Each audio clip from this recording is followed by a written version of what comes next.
Bonjour à tous, merci pour l'invitation à vous parler de la dapagliflozin en plus du TAVI. Effectivement, il y a une étude qui est sortie récemment dans le New England Journal of Medicine en avril 2025 qui s'appelle DAPA-TAVI.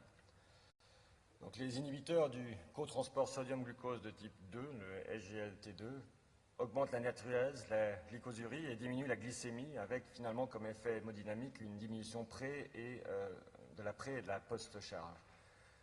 Ces inhibiteurs de la SGLT2 réduisent le risque d'hospitalisation pour insuffisance cardiaque chez un large éventail de patients à risque qui ont été documentés dans des études randomisées. Et les guidelines américaines et européennes recommandent l'utilisation des inhibiteurs du SGLT2 chez les patients souffrant d'insuffisance cardiaque, indépendamment de leur fraction d'éjection du ventricule gauche et de leur statut diabétique. Et je vous rappelle qu'ils font partie des 4 fantastiques en cas de FRF. Cependant, les preuves de l'efficacité de ces inhibiteurs chez les patients atteints d'insuffisance cardiaque due à des pathologies réversibles, comme la sténose aortique que l'on peut traiter, sont clairement moins certaines. Et puis les patients de plus de 80 ans, qui sont la population des TAVI, sont sous-représentés dans les études cliniques évaluant ces inhibiteurs. Et la plupart des patients qui bénéficient d'un TAFib pour sténose aortique ont été exclus des études qui évaluaient ces inhibiteurs. Donc, le traitement de choix de la sténose aortique sévère symptomatique reste évidemment le remplacement valvulaire aortique percutané ou chirurgical, mais est-ce que c'est suffisant? Est-ce que la solution mécanique au problème mécanique est suffisante? Ou est-ce que les patients bénéficient d'un traitement médical complémentaire, notamment pour traiter l'insuffisance cardiaque? C'est vrai que de nombreux patients post-TAVI sont toujours exposés à un risque élevé d'hospitalisation pour insuffisance cardiaque, environ 20% durant les 12 premiers mois, et ceci est associé à une mortalité élevée. Alors, les données des études prospectives randomisées sur le traitement médical après TAVI pour prévenir l'insuffisance cardiaque sont clairement manquantes.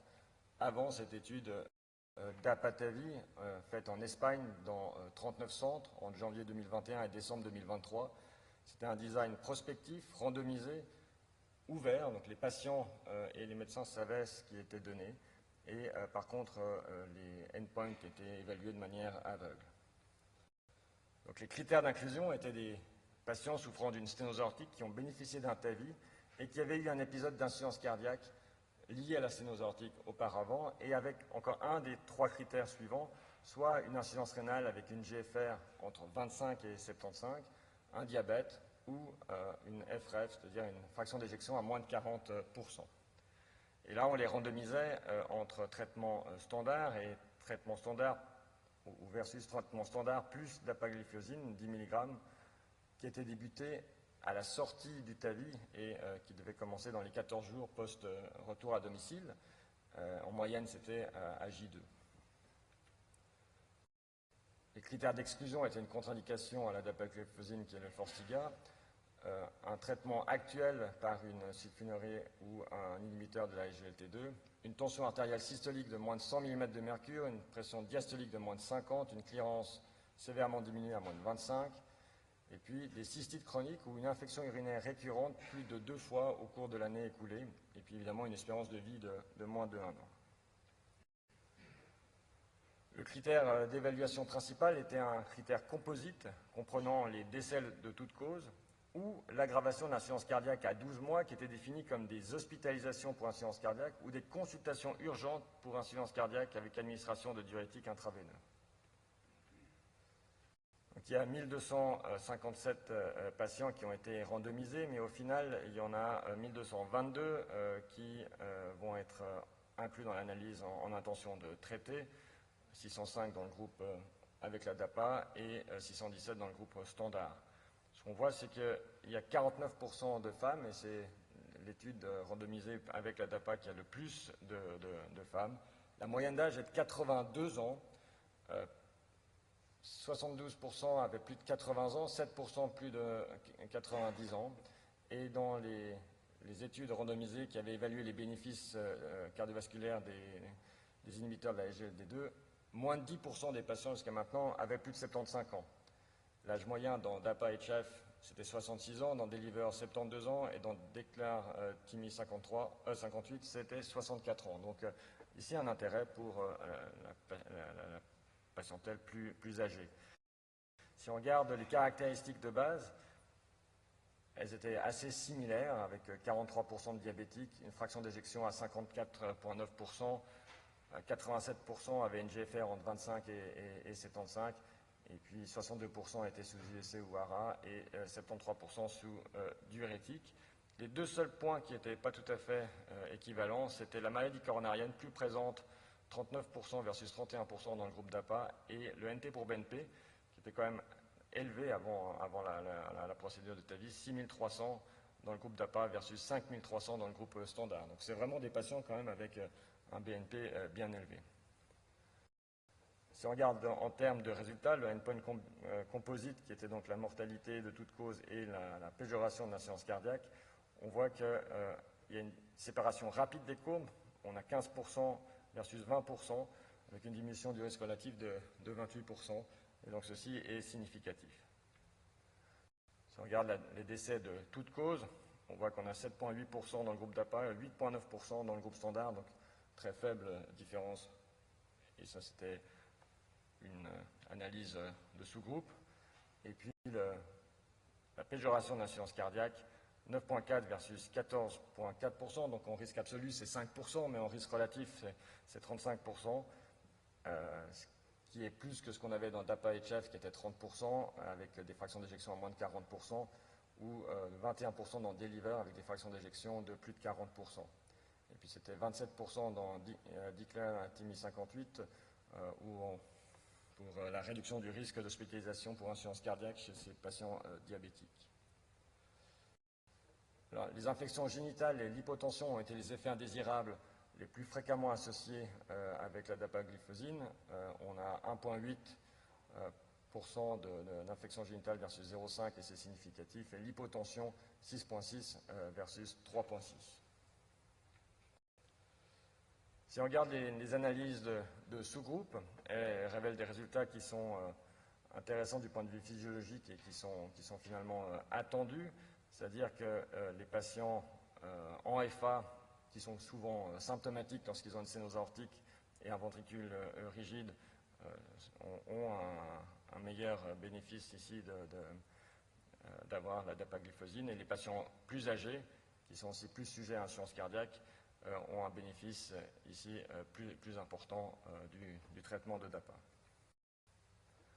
Alors, les limitations et les questions récentes à la suite de cette étude, c'est que c'était un protocole d'essai pragmatique et ouvert, donc il pouvait y avoir un effet placebo, puisque les patients savaient ce qu'ils avaient, mais les critères de jugement étaient objectifs et adjudiqués de manière aveugle. Il y a eu des crossovers, 17% d'arrêt dans le groupe DAPA, et puis dans le groupe standard, il y a 7% des patients qui ont débuté la dapagliflozine. Ce ne sont que des données limitées sur l'efficacité et la sécurité. Il y a un autre article qui est sorti sur l'effet sur la qualité de vie dans le JACC aussi en 2025, qui a montré que le TAVI améliorait la qualité de vie, mais que la dapagliflozine ne faisait pas forcément mieux en termes de qualité de vie après un TAVI. Et en fait, c'était basé sur ce collectif. Le taux d'événements observés de décès ou d'aggravation d'insuffisance cardiaque était nettement inférieur aux prévisions initiales, ce qui fait qu'ils ont prolongé l'étude avec une augmentation de l'échantillonnage. Et puis, bon, les données étaient faites en Espagne, donc il y a 90% de caucasiens, on n'a pas regardé l'origine ethnique. Donc la conclusion des auteurs, c'est que chez ces patients âgés, atteints d'une cirrhose aortique sévère, ayant été traités par TAVI et présentant un risque élevé d'insuffisance cardiaque, l'ajout de Forxiga 10 mg par jour aux soins standards a réduit l'incidence de décès ou d'aggravation d'insuffisance cardiaque à 1 an par rapport au traitement standard seul. Et puis les infections génitales et l'hypotension sont les effets indésirables les plus fréquents associés à cette dapagliflozine, et ça a causé l'arrêt du traitement dans 6% des cas. Alors finalement, est-ce que la dapagliflozine, en plus du TAVI, cette étude confirme le bénéfice de la dapagliflozine, mais cette fois dans une population de TAVI, donc avec une cause d'insuffisance cardiaque réversible, qui avait eu de l'insuffisance cardiaque avec de l'insuffisance rénale, soit de l'insuffisance rénale, un diabète ou une fraction d'éjection inférieure à 40%, ce qui sont finalement des indications de base à la DAPA. Ça confirme un bénéfice et une tolérance chez les patients de plus de 80 ans, mais bon, finalement, si on regarde, on a vraiment un effet sur une réduction de la péjoration de la séance cardiaque. Ce n'est pas forcément que des hospitalisations, c'est aussi juste des passages pour avoir des diurétiques IV, et c'est une différence que de 5%. Alors, est-ce que ça va changer ma pratique? Je ne vais pas forcément le prescrire chez tous. Je pense que je vais y penser surtout si le résultat du TAVI n'est pas complètement parfait, que je vais me retrouver avec une fuite discrète, voire discrète à modérée. Et puis, je vais modérer, si on parle d'économie de santé, et puis si on parle aussi du nombre élevé de médicaments de cette population, et puis chez ces patients qui sont comorbides. Pourquoi ça? Parce qu'en fait, si je me rappelle, c'est quelque chose qu'on avait publié il y a 15 ans maintenant, une patiente qui avait un haut gradient, 25% de fraction d'éjection, une sténose aortique sévère. À l'époque, elle avait été traitée chirurgicalement, mais à 3 mois, la fraction d'éjection s'était totalement normalisée. Donc, quand on a un bon gradient, malgré un mauvais VG, on arrive à normaliser, et à l'époque, il n'y avait évidemment pas de forcing. Et les guidelines de nos jours, ou dans le monde du TAVI, on a tendance à plutôt vouloir éviter qu'il y ait de l'insuffisance cardiaque et à intervenir plus tôt. Dans les dernières guidelines qui sont sorties en août, on est plutôt passé à une classe 2A pour les patients qui ont une sténose aortique sévère, à haut gradient, qui sont à bas risque d'intervention et qui sont asymptomatiques. Donc avant, on traitait que des patients symptomatiques. Maintenant, il y a une porte ouverte et pour la chirurgie et pour le TAVI, pour des patients asymptomatiques, pour éviter d'arriver avec des patients qui ont 6000 de BNP et une atteinte du ventricule. Voilà. Merci pour votre attention.